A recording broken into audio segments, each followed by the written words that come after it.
당론으로 부결 이렇게 해도 이탈표 꽤 나올 수 있다 이런 말씀이세요?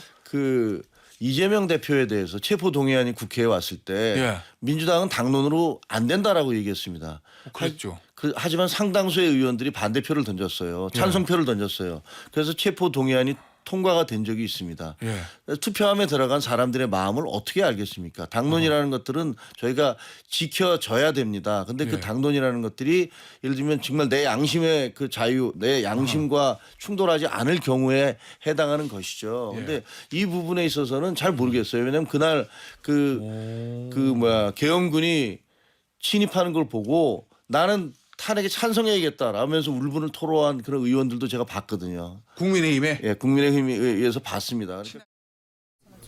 야당의 탄핵안에 대해서는 여러 가지의 그 경우의 수를 가지고 이 부분을 해석을 해야 된다 보고 있고요. 이제 국민적 마음을 좀 잘 읽어내는, 국민의 목소리를 담아내는 그런 방향성을 좀 가져야 되지 않을까 저는 그렇게 보고 있습니다.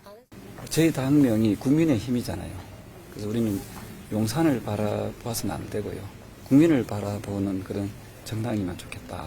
그리고 이번에 비상계엄으로 인해서 많은 국민들께서 유무형의 피해를 입었습니다. 조금 전에 뉴스를 보니까 적경지의 주민들께서는 떤 눈으로 밤을 새웠다고 하거든요. 이런 막대한 피해를 입은 부분에 대해서 분명히 대통령이 저는 책임져야 될 부분, 책임을 져야 된다 그래 봅니다.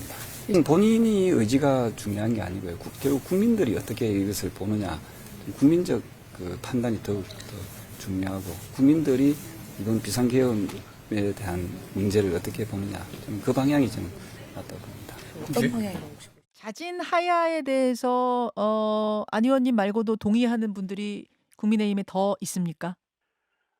그 문제에 대해서는 사실 그렇게 같이 이렇게 의논하고 그러지는 않았습니다. 근데 하야를 받아들이지 않는다면 이제 그 다음은 탄핵인데, 그 경우에 그럼 안철수 의원도 탄핵이 하야보다 바람직하다고 생각하진 않지만 그럼에도 불구하고 탄핵표, 가결표 던지실 생각입니까?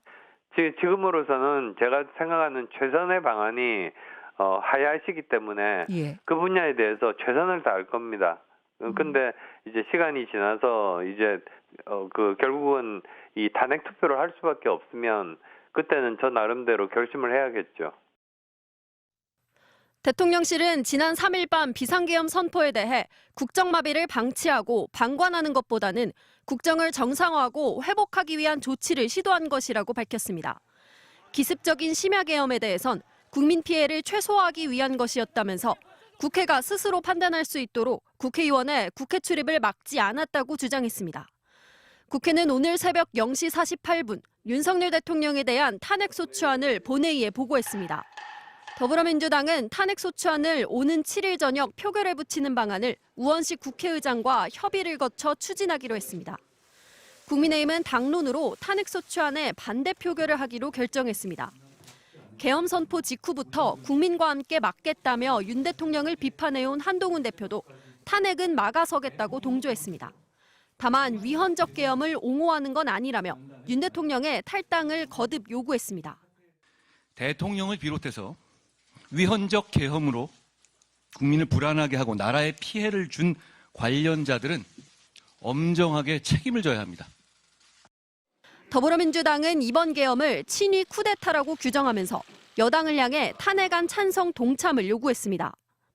입법권과 사법권까지 완전히 장악한 절대 군주가 되려고 했던 것이 바로 이번 비상계엄 선포 친위 쿠데타 사건의 본질입니다. 국민의힘 한동훈 대표를 향해서는 내란 동조 세력이 되지 말고 국민과 역사를 따라가야 한다고 압박했습니다. 민주당은 윤석열 대통령의 내란죄를 수사할 상설특검도 함께 추진하기로 했습니다. MBC 뉴스 김정우입니다.